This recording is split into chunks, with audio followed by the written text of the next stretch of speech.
Hello. All right, I got a good one for you. Man, I don't know why I wasn't getting in on the KK Downing drama sooner, man, because this article is long as hell from Blabbermouth. I mean, normally these Blabbermouth articles, they have to like make shit up and cite older interviews just to beef up their shit. But and they reeled me in at first, man, with this headline because the name of the article is KK Downing on Richie Faulkner. He's a nice lad and a very good player, but that's not the only thing the guy is saying. So it starts off, he's talking about how he met Dave Grohl and things were going cool, but he liked meeting Dave Grohl. He said that Richie was really nice, and he says, that yeah, I wish him well. He's a nice lad, very good player. He says we had some good laughs. He does praise Andy Sneap. He says that he gets along great with Andy Sneap. As we all know, Sneap and Faulkner are their current guitar players and priests. I don't think Tipton does much of shit, really, does he? And I saw him come on stage for like, was it like a song, two songs, something like that. I've seen them several times, but fortunately, man, I never got to see the true, old school priest. But so he goes on to say that Downing goes on to say that reuniting with his former band for the Rock Hall was, quote, a weird experience because I was delighted when I was informed by Judas Priest management that we were being inducted into the Rock and Roll Hall of Fame. But then I was gutted, myself and Les Binks, the drummer, as if he needs introduction, when the management wrote to us and said, just to let you know, you are guests of the band. And I'm thinking, oh fuck, here we go. Why can't why can't we just go all up there and have a really nice time? It's gonna be like that, so that's the way it was. Separate slides, separate dressing rooms, separate hotels. Couldn't walk the red carpet with them.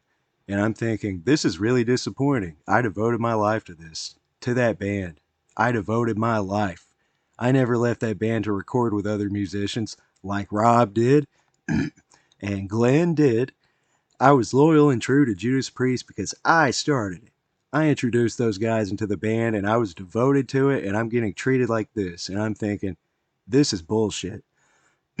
All right, well, I'm gonna give some of my own commentary here. Didn't KK like quit and try to come back? Wasn't it like a Portnoy thing or something? I don't know. I read KK's book a while back, and I don't know if I'd want to be in a band with KK Downing or really any rock stars. Honestly, man. I mean, a lot of them have a lot of delusions. As much as I love them and love their music. Okay, so Downing continued, quote, but anyway, I went there with Les. Oh, by the way, I will say that Les Binks is the best Judas Priest drummer, and anyone who disagrees is crazy. But anyway, Downing continued. I said, come on, we'll go to LA. Let's have a few beers and enjoy it as good as we can. And that's what we did. The onstage experience to me didn't really resemble what I remember. You got two drummers, three guitar players. I'm thinking this is a jam session. But anyway, I'm just going to enjoy it and rock out. And that's what I did. He goes on to say, I deliberated about attending the event. I'm thinking it's a long, long way to go.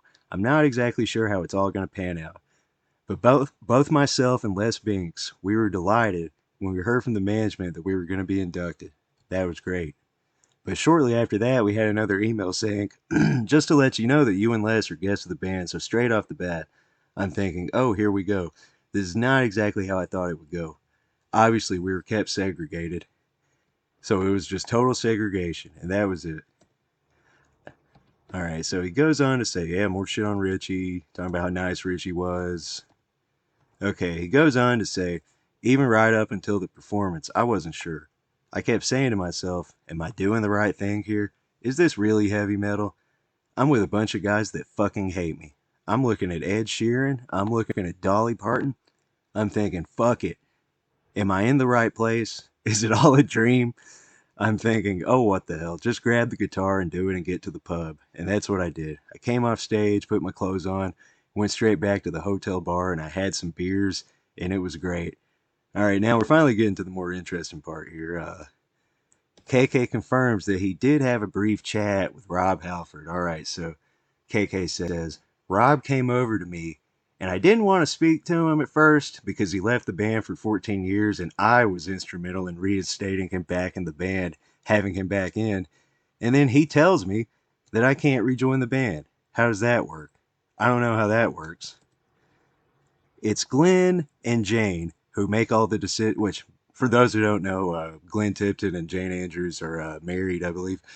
But KK says, it's Glenn and Jane who make all the decisions for the band. And I hate to say it, but Rob is just dot, dot, dot.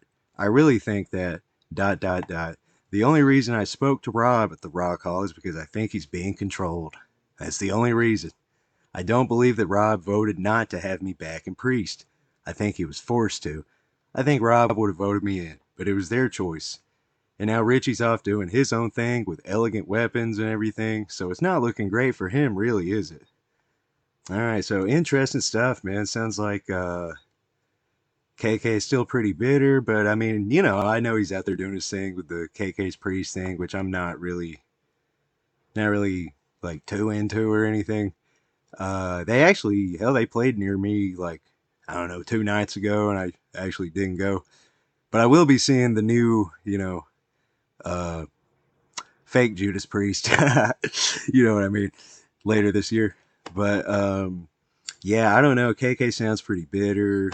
Uh, I mean, didn't he leave the band? I mean, I'm not really sure what he's upset about. I mean, like, he's getting to play clubs, and Judas Priest is getting to play, I don't know, casinos and half full amphitheaters and stuff. No disrespect. I mean, obviously, Judas Priest is one of my favorite bands.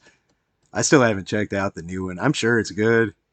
I see a lot of people every time there's a new Priest record for about 2 weeks. There's a lot of like, this is the best thing since Sad Wings of Destiny. Like a lot of people just losing their minds, and then the hype usually dies down a little bit. Although I will say that Firepower was at least pretty sweet.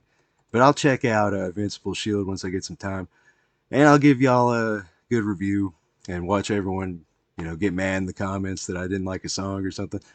But yeah, what do you guys have to say about this KK Downing interview? I actually did not keep up with the Rock Hall thing. Like, I didn't even watch that shit. The last Rock and Roll Hall of Fame thing that I watched was the Rush one, because I was still young and I was still young enough at the time to be like, wow, they're finally getting it. Nowadays, dude, I seriously, maybe that'd be good for another video. I honestly would not care if Insane Clown Posse was in the Rock Hall of Fame, dude. Like, that's such a meaningless fucking. I mean, I understand why like older dudes get very invested in it. They want to see their old bands get like recognized and stuff. But man, I just could not give a shit less. I mean, KK even says in the interview here that he's looking out into the crowd at the Rock Hall while he's there and sees Ed Sheeran. So that's how you know you're in the wrong place, dude. But anyway, let me know what you guys think, and don't forget to leave a comment, subscribe, all that stuff, man. Thank you.